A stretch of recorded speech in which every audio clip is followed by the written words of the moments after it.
Mr. President, first of all, thank you for taking the time to talk with us.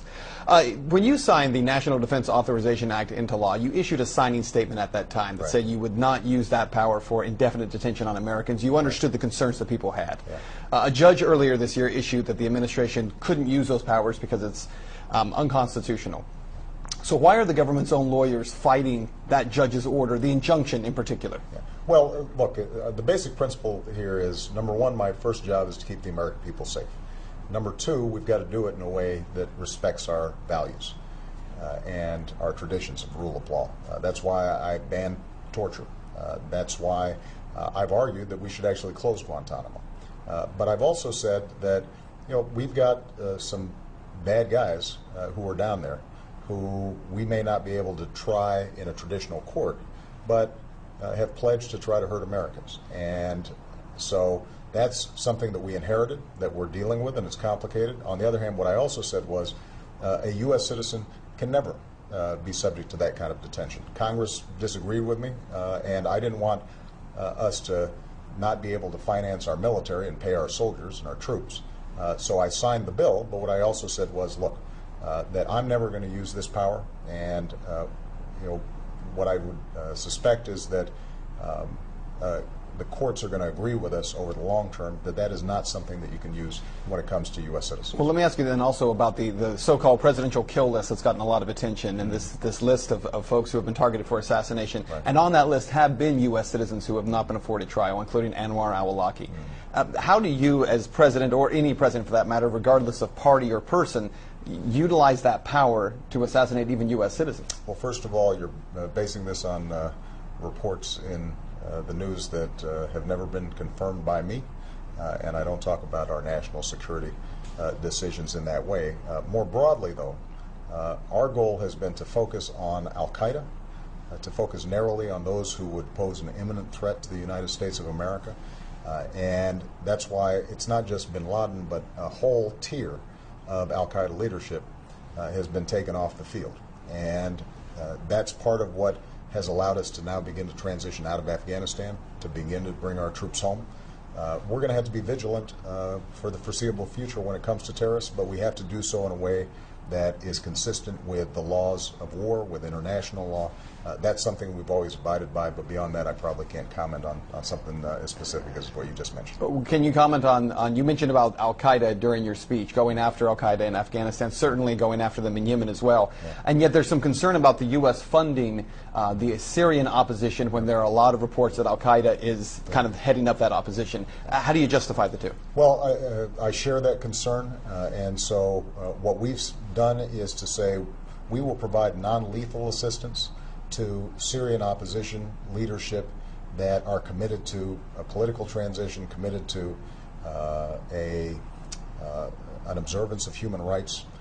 We're not going to just dive in and get involved with a civil war that in fact involves some elements of people who are genuinely trying to get a better life, but also involve some folks who would over the long term do the United States harm. So Syria is a tough situation, but this is an example of a broader foreign policy that I've tried to implement that is practical, that applies common sense, that says we can't solve every problem or throw our troops into harm's way every time there's a situation in the Middle East.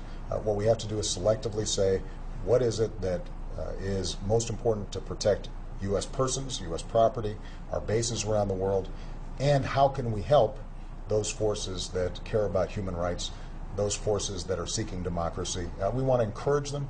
In some cases, like Libya, we're able to make a difference. Syria is a more complicated situation, and we're trying to work with the international community to see if we can bring about Assad leaving, and we can bring about a more peaceful resolution of the problem. And you did mention one more. You did mention in the speech as well about Afghanistan, and yet while we do see a drawdown of troops, we're talking about at least 10 more years there being spent in an advisory role. And yet we continually see these Afghan soldiers and policemen turn their weapons on our soldiers. Is it worth it for us to retain American lives there, Americans who were being killed by these Afghan soldiers they're supposed to be training? Shouldn't we just bring all those troops home, or do we stay another 10 years? Well, keep in mind, we're not planning to stay another 10 years. This war will be over in 2014. What we've said is we'll partner with Afghans, just as we partner with a whole bunch of countries all around the world.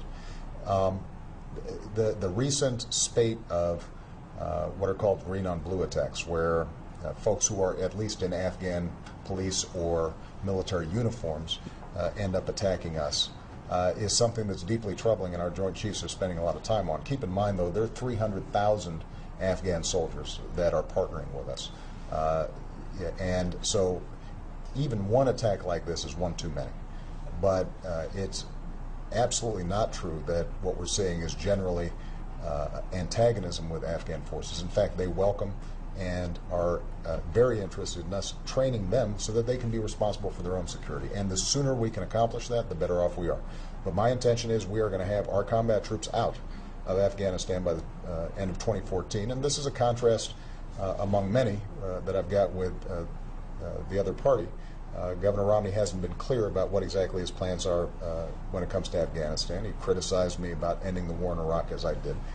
I think the American people understand that after a decade of war, our soldiers, sailors, Marines, airmen, Coast Guardsmen, and their families have made enormous sacrifice. They've carried an enormous burden. We need to focus our attention not only on going after al-Qaeda and terrorists who would attack us, but we've also got to do some nation building here at home. And that's going to be one of my number one priorities, is using some of the money that we're saving on war to help rebuild Ohio, help rebuild the United States, put people back to work, because we're only going to be as strong militarily as we are economically. And I think the choice in this election for a lot of folks is going to come down to who's going to be in a better position to strengthen our economy and our middle class, who've been taking it on the chin for over a decade now. And I'm confident that the plan I'll present on Thursday is going to be a better plan.